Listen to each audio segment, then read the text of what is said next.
Do you ever feel overwhelmed by the ever-changing world of technology? Tech It Out can help make some sense of it all. Breaking down geek speak into street speak, technology columnist, author, and TV personality Mark Saltzman covers consumer technology each week for every listener. Mark tackles the latest news, reviews, and how-tos to help you understand what's hot, what's not, and why.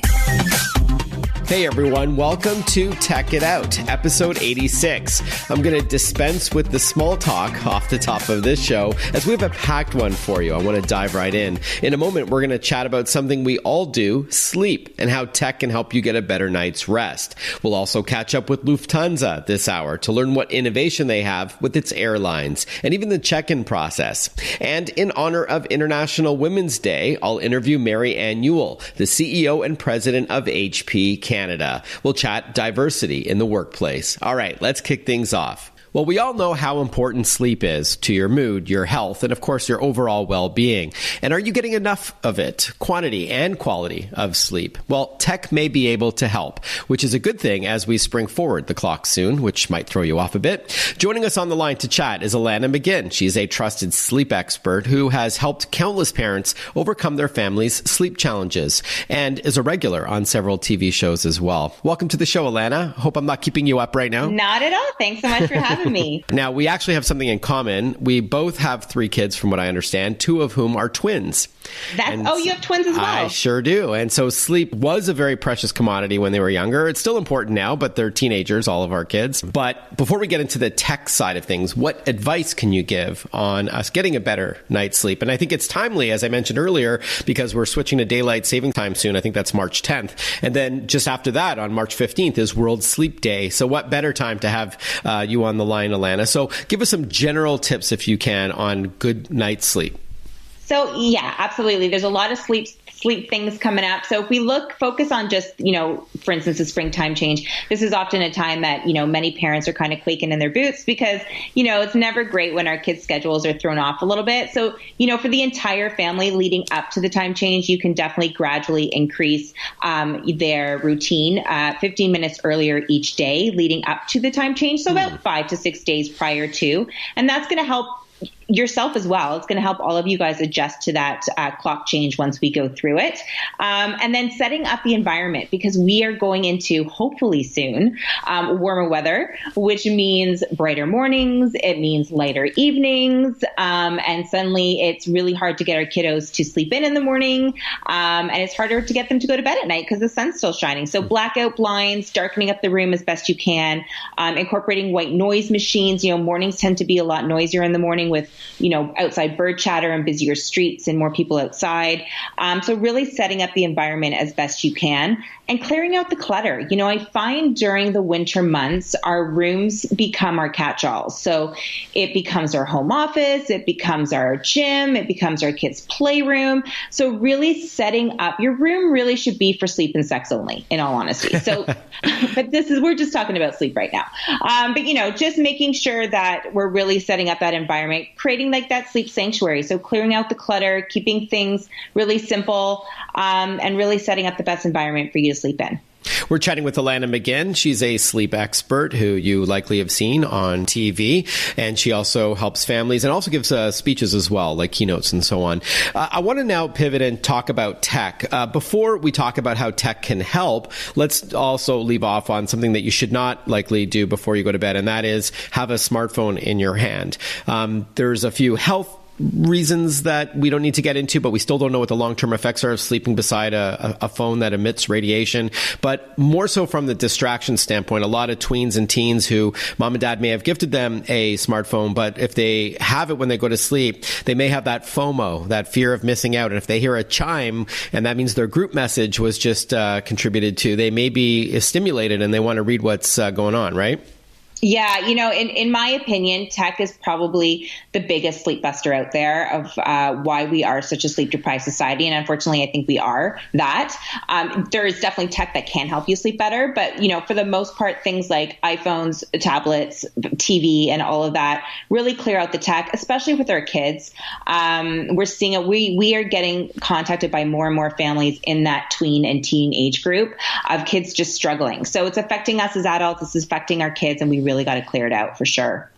Okay, yeah. So there's a few things. One is that you don't want the light affecting you, because if it doesn't have an anti-blue light filter, it can stop your body from producing melatonin, which you need to feel relaxed.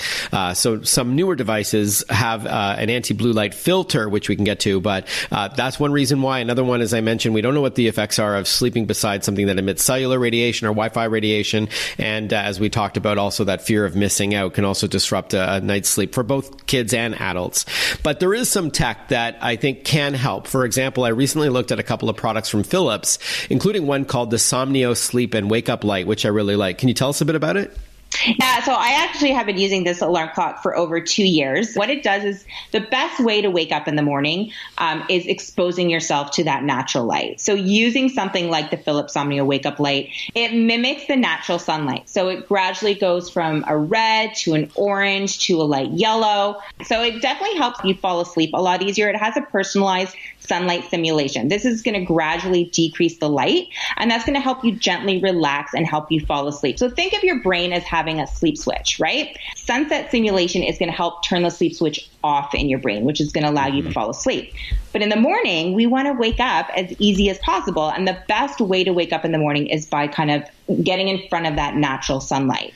And so the Philips Wake Up Light has that natural sunlight simulation. So it mimics a natural sunlight. So it goes from like a red to an orange to a light yellow. And this is going to help allow your body to naturally wake. I always talk about my husband and I. We have very different sleep patterns. He is more of a night owl, and he has a harder time waking up in the morning, but we alternate mornings on the weekend. So Sunday mornings is my morning to sleep in, and I really cherish it. So I brought in that alarm clock to help him wake up a lot better. Awesome. And then as you mentioned earlier about white noise, this also can play like sound effects and things like that to help you fall asleep, or at least make you stop thinking about work or anything else that might be on your mind.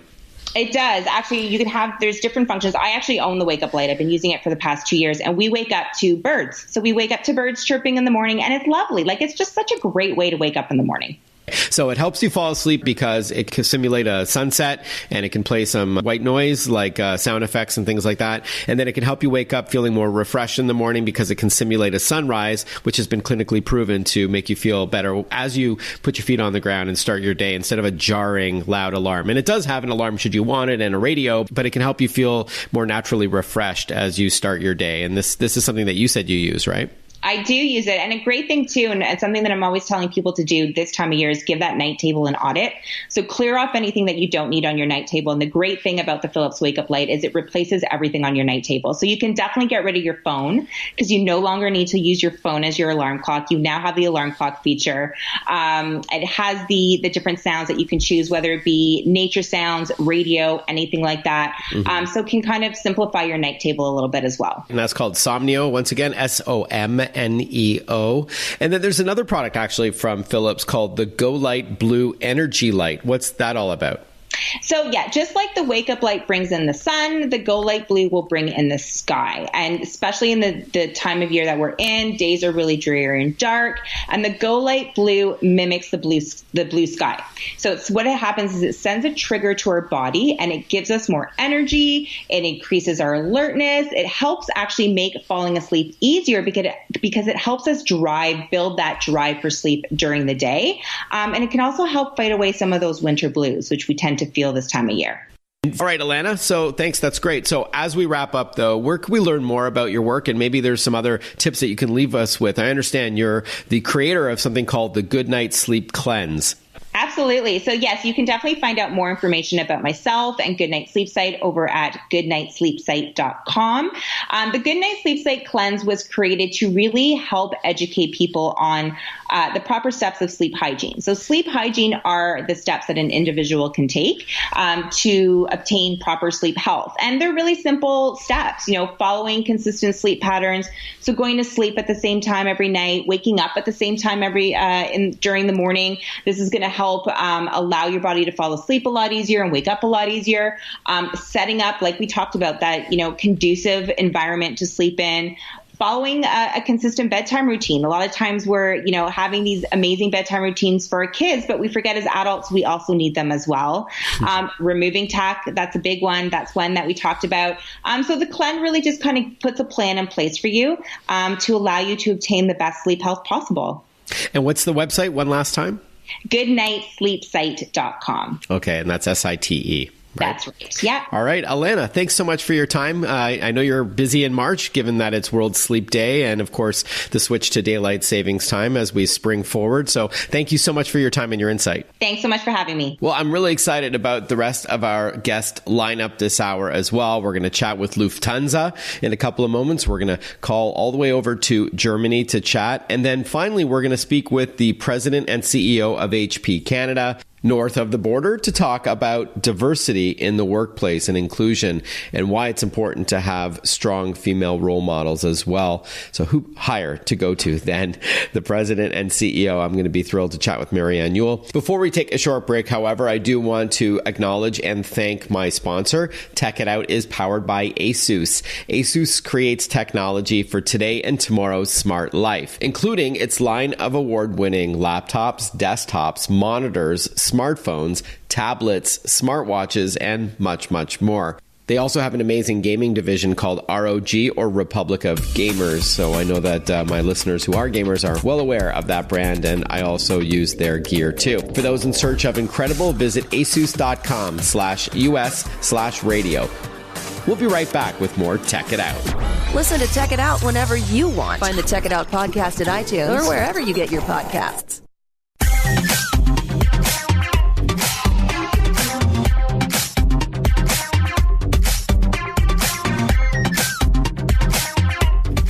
Welcome back to Tech It Out. Technology changes every facet of life, from communication and commerce to healthcare and education. And of course, transportation is a big one as well. And that includes air travel. And some airlines tend to embrace technology and innovation more than others, including Lufthansa. For the first time on this show, I'm thrilled to have Dr. Christian Langer on the line. He is the VP of Digital Strategy at Lufthansa. Welcome, Dr. Langer, and thank you for your time. Thank you very much for having me. May I call you Christian? I think that's what you said you prefer. Is that right? Okay. Yes. All right. Fully okay. Thank you, Kristen. All right. So I'm sure there's a lot of technology behind the scenes at Lufthansa. Things like, finding efficiencies and streamlining your practices to increase productivity and such. But as a passenger, how is technology making air travel better? I think this goes in basically every aspect of your travel. When you think, 10 years ago, 15 years ago, how was your journey defined that days? It was like a lot of standing in queues, standing in line to check in, to drop off your bags and whatever you did. So I think we made big progress on that side.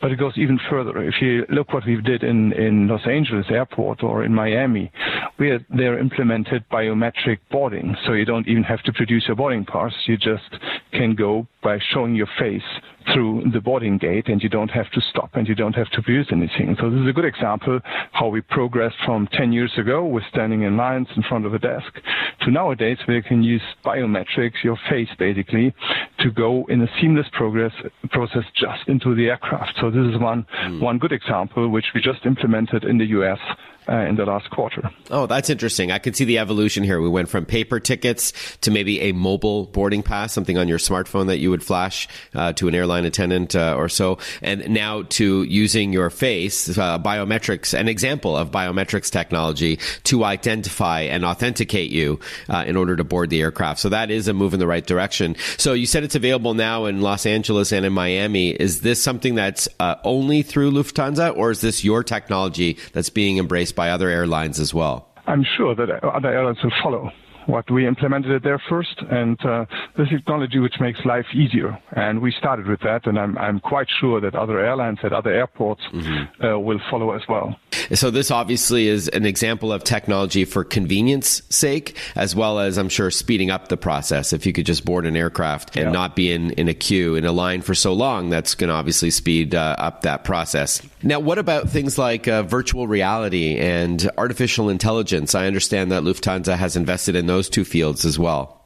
Yeah, both are very interesting areas for us. So when you think about virtual reality or augmented reality, the one thing you could consider is, will it substitute traveling? So will good video conferencing system, good virtual reality systems replace traveling? I personally do not believe so, because human touch and human interaction is something you can't replace by technology.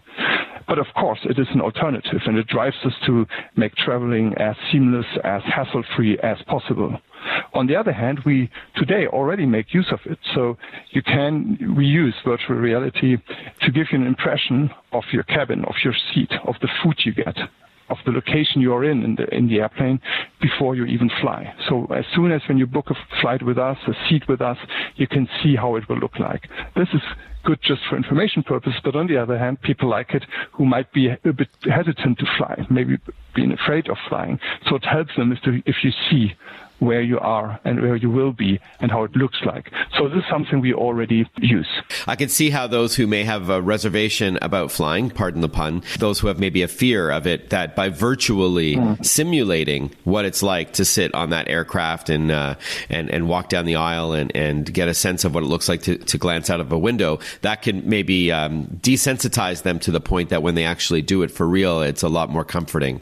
Yeah, and when it comes to artificial intelligence, we use it beyond the surface, so to say, in many cases. One is, for example, to reduce our carbon footprint, to increase fuel efficiency.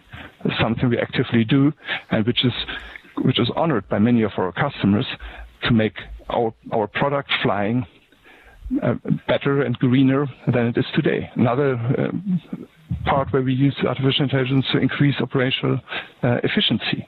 So it's something we do as well. So you see there are different sectors where we use it. You mainly don't see it, but it's behind many of our products, behind many of our activities who get more and more driven by artificial intelligence. We're talking with Dr. Christian Langar. He is the VP of Digital Strategy at Lufthansa.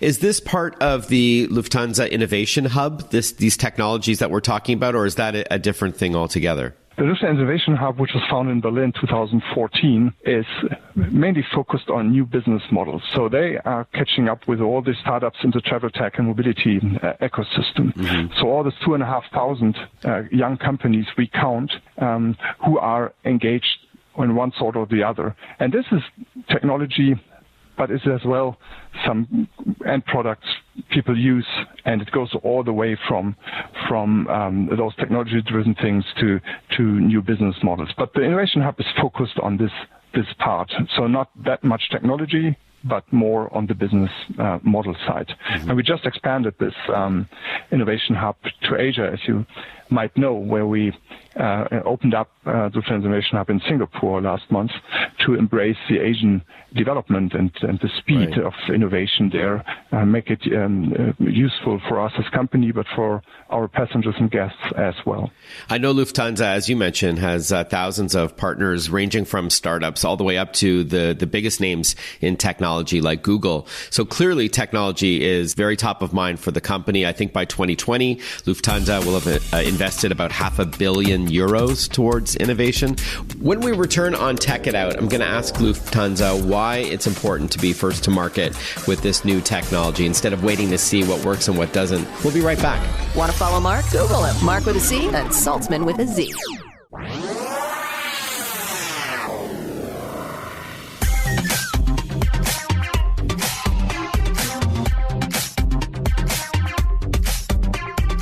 Breaking down geek speak into street speak. This is Tech It Out. Tech It Out with technology columnist, author, and TV personality Mark Saltzman. We're on the line with Dr. Christian Langar from Lufthansa. He is the Vice President of Digital Strategy, and we're talking about the importance of technology to the airline. Why do you think it's so important in this highly competitive space to be a first mover in technology? You know, our industry is technology-driven ever since. You know, this is an engineering, technology-minded industry. And our customers expect from Lufthansa that we offer kind of premium services, and we define ourselves as an airline which gives the best service to our customers, which is ever possible. And so technology helps us to do this, not for the sake of using technology, but for the sake of improving our services. And so this is the reason why we invest, to stay on top of what is possible to give in our products and processes to our customers. That's the reason why we invest. We don't do this for the sake of investment. We don't do this for kind of financial purposes like doing financial investments in startups or anything like this. We just do it if there's a strategic need for us, if there's something we can get out of it for the improvement of our products. They say the best technology is invisible. So I can see what you're saying here. You're not doing it for just technology's sake, but to enhance and enrich the passenger experience overall. And the tech is sort of in the background, which I understand. Now, we have grown as passengers to rely on technology, even when we're flying. How many of your aircraft have Wi-Fi on board? Is it a high number? Are you about half of your fleet? It's way more than half of the fleet. So we grow it basically every month when an aircraft is equipped with the Wi-Fi system. So we're in the good top 5 of airlines in the world will have equipped their aircraft with Wi-Fi, not only on long-haul flights, there we have 100% coverage, but as well on short-haul and domestic flights. So we are way up there, and every month it's getting more and more and more. Anecdotally, I can tell you that over 10 years ago, I was doing a story for CNN. We called it Wi-Fi in the Sky. And I was on board an aircraft, a Lufthansa aircraft from, I believe it was from Berlin, going to Newark, New Jersey. And it was one of the first aircrafts, if not the first aircraft in the world that had high-speed Wi-Fi on the aircraft. So clearly this is priority to use technology is not something new for Lufthansa, but something that you've been doing for at least for a decade. True. And this is something which is really receptive by our customers very well. Mm-hmm. So I flew in tonight from Singapore back to Frankfurt, and you see how people are embracing this, that they stay in touch with their home base, that they're able to check their emails. So people really like it. I personally like it a lot, to feel kind of home, but without being home, and stay connected. But there's one weird thing which still makes me kind of think about what is the future in that direction, is that if you look into, if you are in the kind of in the railway, for example, or in local transport systems somewhere, you always get your Wi-Fi for free, but you pay for your entertainment, like for your Netflix or your Spotify. Mm-hmm. When you're up in the air, it's the other way around. Entertainment is free, but you pay for your Wi-Fi. So what is the dynamics behind this? Why is it so? So this is something which keeps me busy thinking about, and how will it go? So where will it go to, and how will it change, and what can we do about this kind of weird situation? Mm-hmm. Have you come up with a solution, or you think you're getting close to your... This is something which struck me tonight. I was sitting there in the plane 30.5 hours, and I was thinking about this. Why is one part for free and the other one, why is it on ground? It's the other way around. So this is something which keeps me busy, yeah. I'm sure your passengers would welcome free Wi-Fi in the sky, be they regular consumers or business audience, or a bit of both. And then finally, Kristen, where could our listeners learn more about technology and innovation that Lufthansa is developing or deploying already? We are very vocal about what we do, so we inform our customers on a regular basis, and you can see the improvements kind of in your application, in your web access, or in our app on your iPhone or on your mobile device. Mm-hmm. But as well, if you're interested in the kind of very latest news about our thinking and our innovation, our Lufthansa Innovation Hub, we send out a kind of newsletter every second week with the news, the technology, the news developments in the travel and mobility tech environment. So if you're interested in that, and it's really the news stuff, then sign up for that one. It's free. It's very interesting. I like it a lot. So you can stay in touch with our innovations on that behalf. Okay, and I think the website for that is lh-innovationhub.de for Germany. Is that right? That's exactly it, or .com. It works both, but that's the website, and there you can sign up for this newsletter for free. Yeah. Okay, Dr. Langer, thank you very much for your time. I appreciate it, even more so because of what time it is for you right now in Germany. So thank you for carving out some time to chat and arranging your schedule to do so. I've enjoyed it very much. Thank you. Thank you very much. Hey, don't forget, in a couple of moments from now, we're going to interview Mary Ann Yule from HP Canada. She's the president and CEO, and we're going to chat inclusion and diversity in the workplace. And what better time to do so than just after the International Women's Day that took place on Friday. So good stuff there. I do have time for a mailbag segment that I like to do almost every week on this show. You can also send me your tech questions to tech@marksaltzman.com. That's TECH@MARCSALTZMAN. Julie wrote, a friend of mine sent me a jigsaw puzzle to solve on my smartphone, and it was a photo of her with her dog. How could I do that? Well, there are a few creative things you can do with your photos, and you don't need to be a superstar scrapbooker to pull it off. For photos, there are free apps, and there's also computer software for PCs and Macs that let you pick your favorite photos and then create a jigsaw puzzle with them.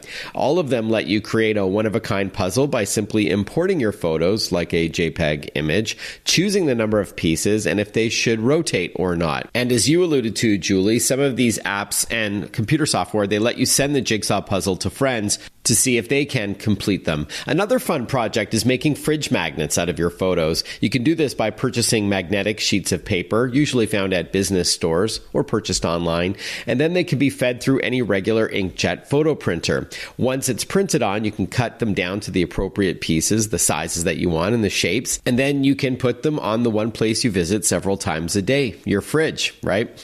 Finally, there are many other services that let you upload your photos and create a personalized gift sent to your door. There's hardcover photo books, coffee mugs, t-shirts, mouse pads, stationery, aprons, playing cards, business cards, calendars, huge canvases, and much more.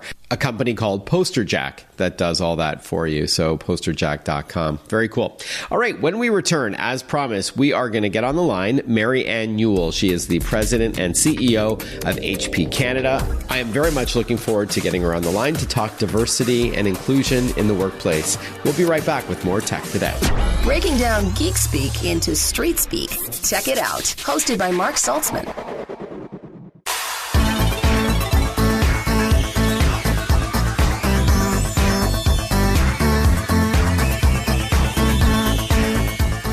Welcome back to Tech It Out. With International Women's Day taking place this past Friday, what better time to talk about women in the workforce, especially as it pertains to the IT or tech industry, which has traditionally been a male-dominated industry. Is this still the case? How do we encourage and empower more women to not just join the tech space, but to work their way up to a big leadership role? Well, to chat with us for a few moments about her challenges and accomplishments and what advice she can share with others, I'm thrilled to have on the line Mary Ann Yule. She's the president and CEO of HP Canada. Thank you for your time, Mary Ann. Hey, Mark. Thanks very much for inviting me to do this. I'm really excited to be here. Awesome. Likewise. So is what I said in the introduction correct? Is the tech industry still very much a boys-only club, or is it changing finally? The tech industry is for sure changing. It's certainly inclusive of more and more people. It did start, obviously, as you know, like most industries, as a relatively male-dominated environment, but organizations are stepping up to make sure that they have diversity inclusion in their agenda and ensuring that they're bringing the talents of everybody forward in order to be able to, help the industry continue to grow and thrive and innovate. And at HP, we do a lot of stuff around that with diversity inclusion. So while it may have been something else before, it is certainly changing for the better, to include more and more women and more of all kinds of people. Right. So we're not just talking about gender diversity, but cultural diversity, having people maybe with physical challenges and so on. When you talk about an inclusive environment, why do you think this is important, inclusion and diversity for a big tech company? Well, I think it's important for all kinds of companies, because if you have when you have a diverse and inclusive environment, you have a body of people in your organization that represent the customers you serve, whether they're business customers or consumers. So, one, you better understand your customer environment. The other thing is that you're going to bring people with diverse thinking, with different ways of seeing how the technology can enable customers, how to better delight customers, how to just be a better organization, because everybody's going to bring different ideas to the table that you can then take together and create this synergy of knowledge in order to propel your business. It's a great answer. Thank you, Mary Ann. Now, talk to us about the challenges that you faced in your 20-odd years of experience in this industry and maybe what we can learn from that. It's interesting, the challenges we face. So as a woman growing up in the business, it was a predominantly male environment. So you end up emulating the men you work with because they are the role models that you have for senior leadership, right? And at first you kind of think, wow, maybe I should only be looking for women to be my role models. But there were so few to look at. So instead you look around at everybody and you look at the leaders that you think are great leaders and you start to emulate their behaviors and you emulate, how they participate in business. So that's first challenge, is that no one looks like me or is me that I can relate to. Sure. But at the end of the day, they're humans, right? And a really great male leader who is just a great male leader, if they have certain things that they do better than others, you can emulate that. You can speak to them about, how do you do that? Why do you do that? And you can learn from those individuals. It took me a while to find my own voice, though, because you tend to, or I tended to continue to be the quiet girl that we all were raised, my generation anyway, raised to be quiet and, as opposed to just bringing me. Very interesting. So it's challenging, but I also challenged it. So it was a pretty fun ride, and has been. But it's interesting because I don't know how a quiet girl, unless you've asserted more confidence and a bigger voice as you made your way up through the organization, but I can't see how a quiet girl in today's day and age could break through the glass ceiling the way that you did. So was it that you did find, as you said, you sort of found yourself? Was that prior to HP or at HP? Because I know you had previous senior roles as well. No, it was prior to HP. HP already HP welcomed me to bring my voice and bring my entire self to this world. It was before that. It was when you're early in career and you're in a room full of male executives and you don't know that you really belong there because you've never belonged or you've never been in this kind of environment where you think, wow, I've got something to contribute, but I'm not sure if I'm allowed to. Mm-hmm. So one, you don't know if you're allowed to, and two, if you don't even know if you've got the right answer.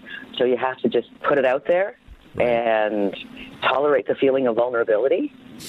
And then when you do it a number of times and you know that you're right and it's, it is creating value for the business and the organization and the leaders are recognizing what you're saying, then you kind of get more confidence because you've been successful at it. But sometimes you're not successful, and that's okay. You just have to tolerate that feeling of, oh man, that was a bad idea. I shouldn't have said that perhaps, or I shouldn't have done it that way, or I should have sought different advice. Mm-hmm.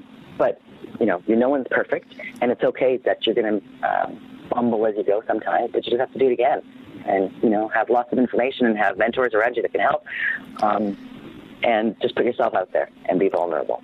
But it must be a fine line, though, Mary Ann, because I've sat on panels before and moderated panels tied to women in IT. And it's a fine line because on one hand, you want to have your voice and you want to assert some dominance. So you're taken seriously in the workplace. You don't want to seem meek and, a pushover. But at the same time, you risk being perceived as being over domineering, which can threaten some men, or dare we say it, the B word, which I've heard my female friends and colleagues refer to that. They risk being called that behind their back, but because they are asserting some dominance. So how do you dance around that fine line?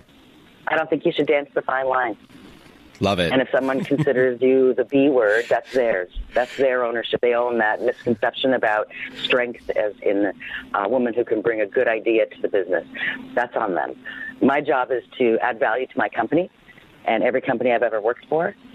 And if sometimes it seems to be a little too pushy because you're a girl or you're a woman, that's not on me to fix. That's on them to fix their thinking. And the only way some of them will get through that is by continuing to bring good ideas forward that propel the business so that after a while they're like, we really want that B girl to show up and tell us what we should be doing.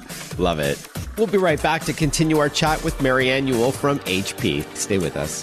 Follow Mark Saltzman on Facebook, on Twitter, on Instagram. Listen to Check It Out whenever you want.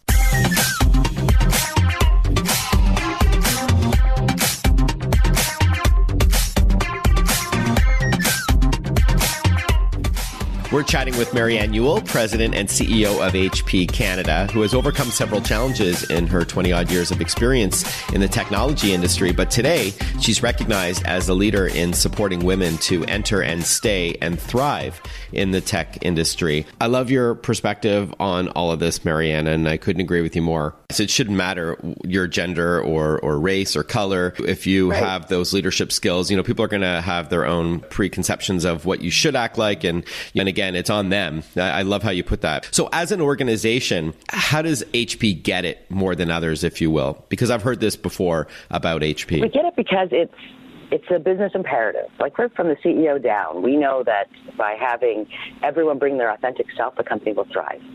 right? Because again, if you have to spend a lot of time managing this veneer of reflective glass so that I participate in the world the way you need to see me, you spend so much energy and waste so much energy and time doing that. Instead, if you don't have that veneer, and HP recognizes that, if you just bring your ideas, it doesn't matter the source of them, because it's the right thing to do for the business.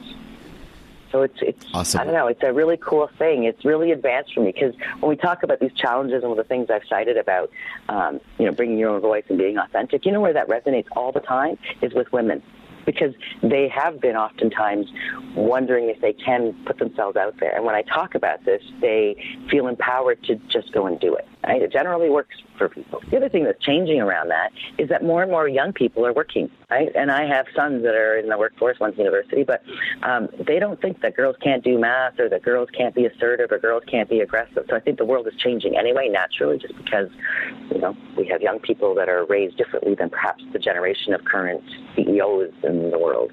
The other thing at HP, we also invested in our board of directors to ensure that we have the most diverse board of directors in technology.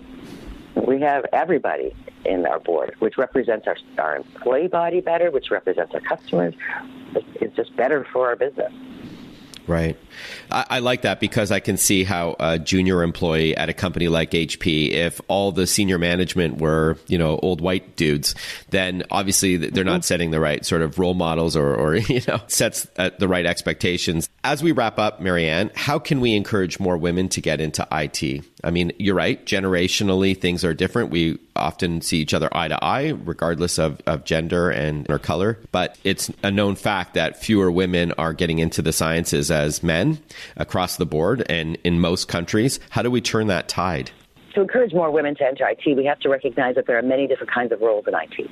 So not all of them are technology roles and science roles. So if we separate the two, so first on the STEM side, I think we all have a responsibility in the industry to continue to encourage women to go into STEM programs, to encourage girls to go into coding, to understand that there's a lot of really cool stuff that happens, and it's just not, weird geek stuff. If you're a young person, a woman, a girl, what about being a white hacker? That's a really cool role. Cybersecurity is cool. So we have to, I think, promote the cool factor of it. The other thing we need to promote for people entering into STEM is that technology is more and more relevant every single day. So there will be a thriving opportunity for people to advance their careers. So that's on the technology side.